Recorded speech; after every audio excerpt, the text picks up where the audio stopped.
It hit me a couple of weeks ago that with all the videos I've done so far for the What You Missed series, I never actually did one about Shane and Ilya's first meeting, which, when I think about it, is an absolute travesty considering the fact that I love that first scene and meetup between the two of them, especially what it says about their characterization as it pertains to how they navigate their spaces within the team, the support that they have or do not have.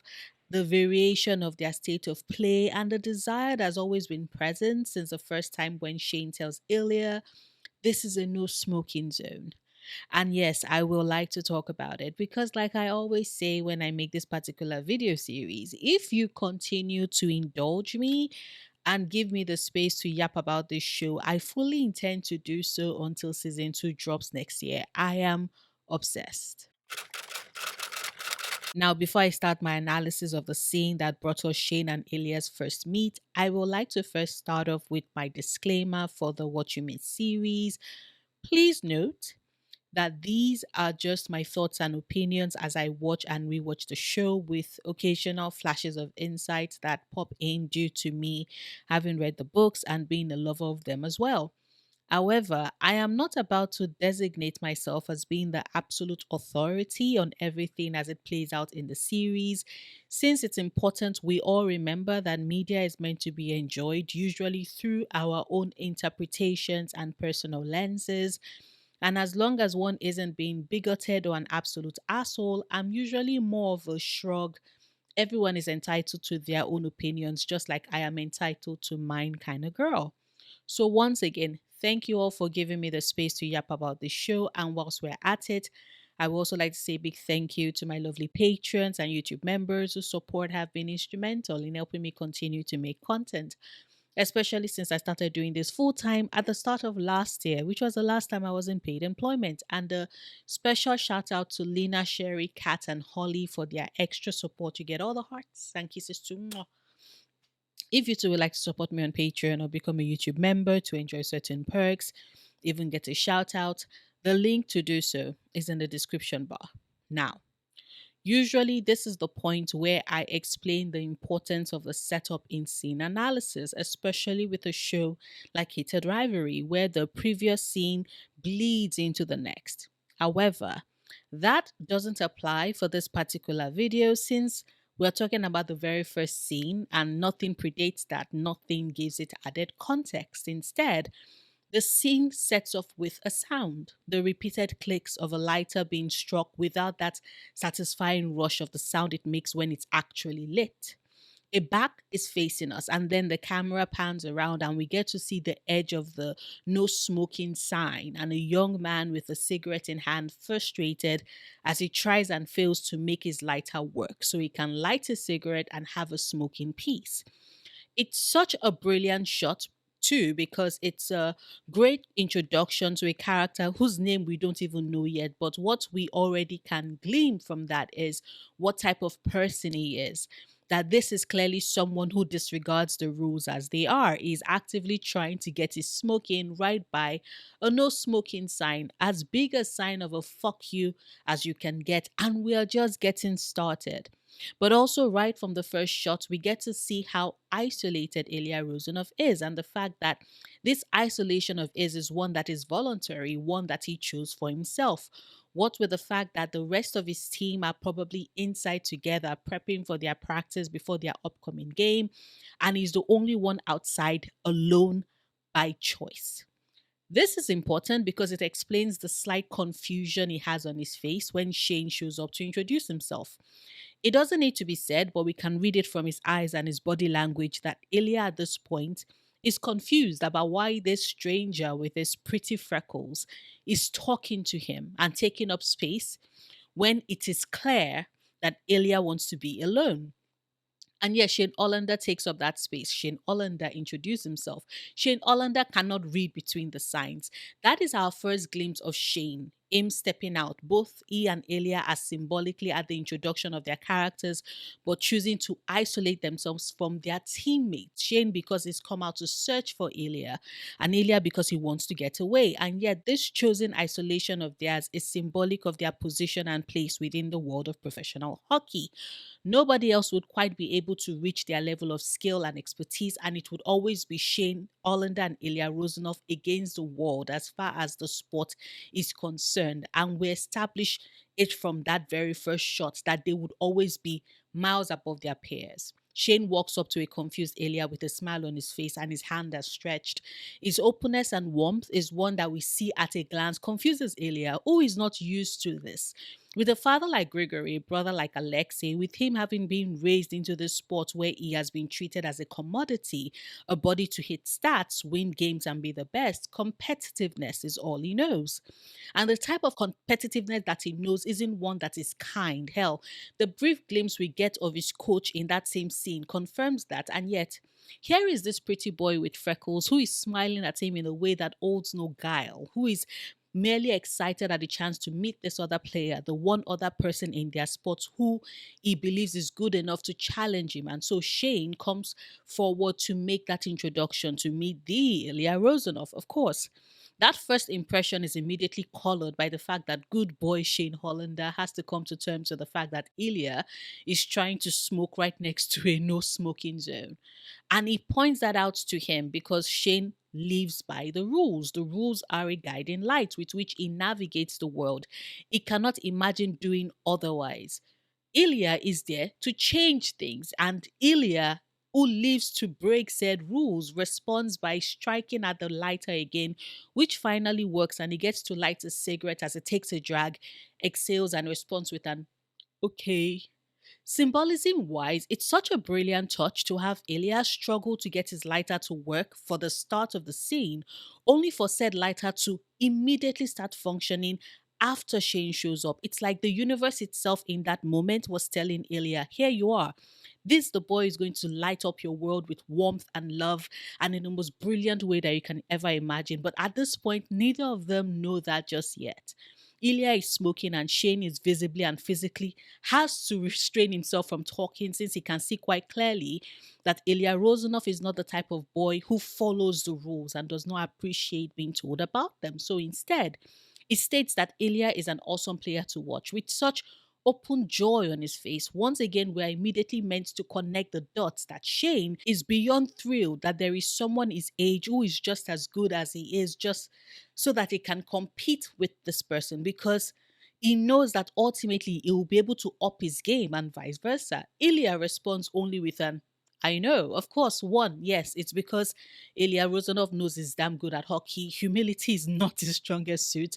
But also, this is the first time he's officially out of Russia. He's 17. He's left home for the first time. English is not his first language, and he's not proficient in it at all at this point, especially at this point. And so, he and Shane sit in silence for a bit until Shane responds that he has to get back to his team and wishes Ilya luck in the tournament with his hands outstretched for that handshake. And this is the point when Ilya smirks.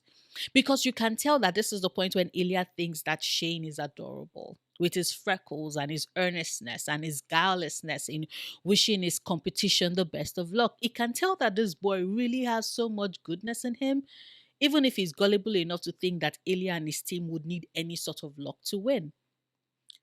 And so Ilya shakes his hand and tells him, you will not be so nice when we beat you. To which Shane is like, nah, not going to happen. And Ilya has that little smirk again as it tells him they'll meet in the finals. And as Shane walks away, we hear the commentators bring up the fact that the upcoming showdown is between Canada and Russia, to be accurate, between Shane Hollander and Ilya Rozanov, the two biggest upcoming talents in the world that everyone has got their eyes on. We've set the stage, we've established the stakes. And then we're giving insight into their different types of play. Shane, who is more about precision, who plays with an understanding of the intricacies of the game whilst being incredibly fast as well. And then you have Ilya, who brings strength, where Shane focuses on speed. He's more brutal, more cocky, more in your face, slightly antagonistic, and is quite good at getting under the other player's skin. The two of them represent two vastly different styles of play that exist within the game. And as such, we can already see where the lines are drawn and where the rivalries begin. It started way before either of them were drafted into Montreal and Boston. Instead, it's been cemented since they both chose their separate play styles and were absolute behemoths who outplayed and outclassed the rest of their peers since they started playing the sport. I also find it interesting that the commentators did mention at this point that Shane is not very social, which is hilarious because these words of theirs come after Shane Hollander went out of his way to approach Ilya way before their tournament started in a guise to strike up a friendship with the only other player he admires. It's such a nice contract to what we saw, but at the same time, it's a great way to show that the characterization we get to see of Shane and Ilya in the opening shot is not necessarily how they are perceived by others or how they let themselves be perceived by others. Shane and Ilya's interaction with each other has always vastly differed from how they've been with everyone else, and the very first scene drives that point home. The Ilya we meet at the start is alone and wants to be alone. In that moment, he's more antisocial than Shane, who steps up to try and befriend him when they first meet. And yet, as we follow both of these characters later on, Ilya gets to be the more social, open, friendly one, even if he's just a tad bit mouthy and the asshole that other teams want to throttle, but clearly is the life of the party, is vastly different from the Ilya Shane meets, and by extension, we first meet in the opening scene. Part of it is we can say is because he was 17 at that point, but also it's because he was 17. So he spent all of his life living under the thumb of his father, just trying to keep his head down until he can leave Russia. Ilya, the prospect cop, is one step away from getting that opportunity to permanently move away. And when he later does so, he transforms. The only moment afterwards when we get to see him isolated and alone again, when we see that desire to be separate from others, to be alone with his own thoughts, is something that we see come to bear when Ilya is thinking of his family or interacting with them or about to interact with them. That's when he's usually at his most vulnerable, his most isolated. Hell, we could even say that that is when he's not playing a role or acting it up for others, when he just gets to be himself. And just as we got to see in their first meeting, Shane's presence always helps to alleviate that loneliness and provide him with company. Whether it's when he gets the call from his father and learns that Alexia hasn't been taking care of Gregory like they had agreed, and afterwards he gets to just be with Shane in his apartment before, of course, he has that moment of calling Shane by his first name, and Shane realizes just how much everything is changing and the emotions that are creeping in as a result and bolts. Or when Ilya went back home to Russia after Gregory's death, and in those quiet moments, Shane is the one he calls to talk him through it, to be there for him. It's the same for Shane as well. Aside from his clear and obvious friendship with Hayden, Shane, oh yes, chats with his teammates, cannot really be said to be friends with them or even as friendly with them as Ilya is with, say, the Raiders, for example, and a certain other team we'll get to meet in season 2. Shane is a bit separate from his team. Conversation doesn't come as easy for him, nor does friendship. Hence, why we almost immediately understand how much of an anomaly his first interaction with Ilya was, and also just how that immediately hints with regards Shane's feelings for Ilya or the blossoming of them, even though he has no idea what he's feeling at that moment. Then there's the fact that even with the first scene, we get to immediately see how vastly different Shane and Ilya's support systems are, in that Ilya doesn't have any. He sits in the stands alone, looking at Shane during Shane's practice with Team Canada. And when it is Shane's turn to observe Ilya's practice with the Russian team, Shane isn't alone. Yuna is right there with him. And this is something that Ilya notices. And we can see that quick flicker of envy in his eyes when he notices that Shane is there with his mother. We immediately interpret that flicker as Ilya wishing that he too has someone there with him. And of course, hindsight gives us even further clarity into the fact that he probably wishes that his mother was still alive at that moment, because we know that whilst Gregory cannot be bothered to be physically present to watch his son play the finals, his 17-year-old son, mind you, were Irina alive, we can assume that she would have done everything to be present for her boy. And before anyone says that maybe it was too expensive for Gregory and he could not fly down, I would like to point out that he had enough money and time to show up for the draft pick and try and put Ilya in his place in front of the Raiders GM. Gregory could have been there to support his son if he wanted to. He chose not to because, say it with me now, Grigory Rozanov is a dick. But back to the scene, specifically the end of it. It's a week later and the finals just concluded. Russia wins, Canada loses. And it's a great moment that highlights something that is a pretty important point within the story and the sport itself, i.e., you cannot win on your own. You need a good team to win with you. Because, yes, the finals came down to Canada and Russia, but just like the commentators state, even though both Ilya and Shane put their absolute best foot forward, Russia had a better defense than Canada, which was why Ilya could go through the Canadian teams to score, but Shane could not do the same with the Russian team. This point would be important in later stories, in later seasons, because of the later book. It's a lesson that Shane learned because by the time we meet at the next prospect cup after the draft, the reverse is the case. Shane Hollander does have the highest OKIQ after all. He learns and picks up things pretty quickly. But yes, Olanov's first meet, the opening scene of the show, is so short. It's about 3 minutes long, and yet I think it does such a fantastic job of introducing the characters of Shane and Ilya, what makes them differ, what draws them to one another, how that is reflected in the game that they play, and lays a great setup for events that is to come. It is really brilliant work.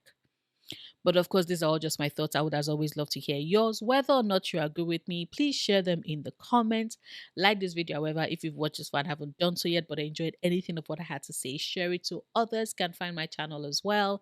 Or you can check out my gaming or ASMR channels if they sound like something you might potentially, possibly be interested in. I have them both linked in the description bar.